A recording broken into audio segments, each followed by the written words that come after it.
тілі сабағы. Біз өткен сабақта 8-ші тақырыппен таныстық. Дауысты және дауыссыз дыбыстар, иә? Сабақ өтпес бұрын мен сендерді 4 топқа бөліп алдым. Алдарында топтардың аттары жазылды. Балалар, кәні кім жауап береді? Bir жылда неше ай бар? 14. Мансур. 12.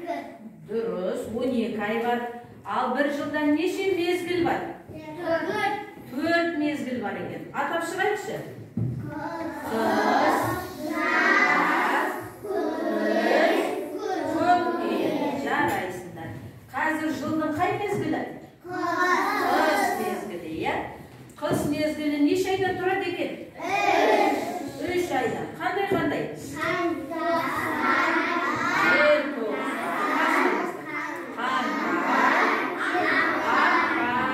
Қазір қыс мезгілінің нешінші айы? 2-ші айы екен. Жарайсыңдар, өте жарайсыңдар. Енді сендер 4 топқа бөлініңдер. Қыс тобы, жаз тобы, күз тобы және 4-ші топ көктем тобы екен. Жақсы. Үйге қандай тапсырма беріп еді? Каусар. 5-ші жаттығу. Каусар айта ғой. Үйге. Дәптерде. Айтамыз. 3-ші жаттығуды көшіріп келу керек, иә? Бәріміз көшірдік па? Иә. Жарайсыздар. Мен дәптерде бір қайталап шығайық. Үй жұмысын алғанымыз қарап отырамыз. Каусар дұрыс оқып отырман. Сен Каусар оқы. Дауысты шығар. Оқиды. Қарға боранды, күн аязда боранды. Жылы жаққа келген қыз жылы жаққа оралды. Мұның ұзды қызарып, құлақтарды үсітті. Қысқа күндер ұзарып, кеді төмен шықты. Жарайсың, отыра ғой. Мезгілі деген мәтінді барлығымыз оқыдық па үйде? Иә! Ал енді келесі бетті ашамыз. 16-шы бетті оқулықтың. Бүгінгі өтетін тақырыбымыз дауысты және дауыссыз дыбыстар. Балалар, қазақ алфавитінде неше әріп бар? 42 әріп бар. Оларды нешеге бөлеміз? 2-ге. Қандай? Дауыссыздар деп бөледі екенбіз, иә? Біз осы уақытқа дейін де өткенбіз, иә? Дыбыстарды, әріптерді. Дыбыстарды не істейміз біз? Дыбыстар.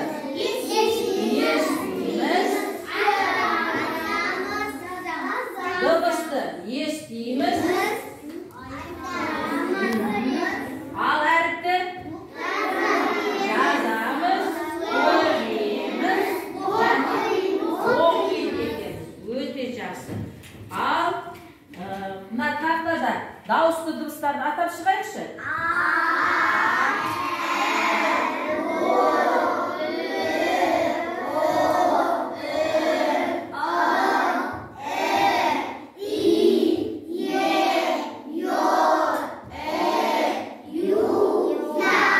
Жарайсыңдар. Ал енді дауысты дыбыстарды атаймыз. Дауыссыз да бола береді дейміз. Өте жақсы. Жарайсыңдар. Енді оқулықта қыста деген 1-ші жаттығуға қараймыз. Қыста деген өлеңді мәнерлеп оқып, жаттап ал дейді. Сән Мариям оқи қойшы. Дауыс шығар.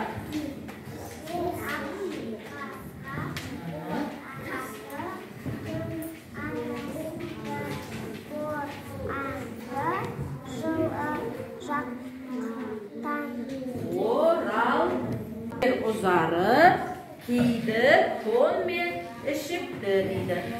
Ал балалар қыс мезгілі несімен әдемі бізде? Қармен. Қыс мезгілінде қандай қандай мейрамдар болады? Қазір бізде қыс болып тұр ма? Жоқ, иә, бізде қысымыздың сәні келмей тұр. Далада өйткені бұл жерде түрлі түсті қаламдардың алдарында ма? Мына жерде сөз берілген. Қайсысы дауысты қызылмен бояймыз, дауыссызды көкпен бояймыз. Неше әріп бар? Мына 4 бұрыштың ішіне жазамыз санап, неше дыбыс бар және неше буын бар. Буынға бөле аламыз ба? Яғыз үстіне бірінші.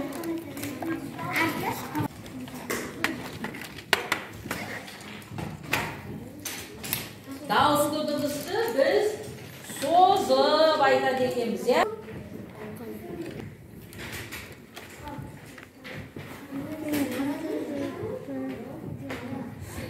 Осы екі әріп жазып шығамыз. Көркем жазу ретінде.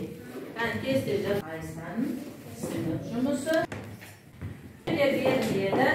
Сол суреттің бас әріпі қандай дыбыс болса, дауысты болса, дауысты қорапқа саламыз, дауыссыз болса, дауыссыз қорапқа саламыз, иә? Біздің алдымызда екі қорап тұр. Қызыл және жасыл. Қызыл қандай дыбыстар еді? Дауысты. Ал көк? Түсінікті болды ма? Соның бас әріпіне бастап салады екенбіз. Мысалы міне берейін. Үйрек, үкі, әтеш, аю, жарайсыңдар. Көз тобынан тасбақа, тыдан басталып тұр балапан, тауық, сиыр. Керемет. Кәні көз тобына шапалақ ұрып қояйын.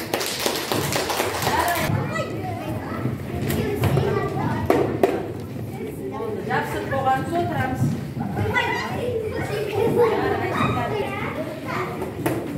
Тамаша балалар. Сонымен бүгінгі сабақ дауысты дыбыстар мен дауыссыз дыбыстар, иә? Дауыссыз дыбыстарды ажырата аламыз ба? Дауысты дыбыстар қалай айтылады екен? Созып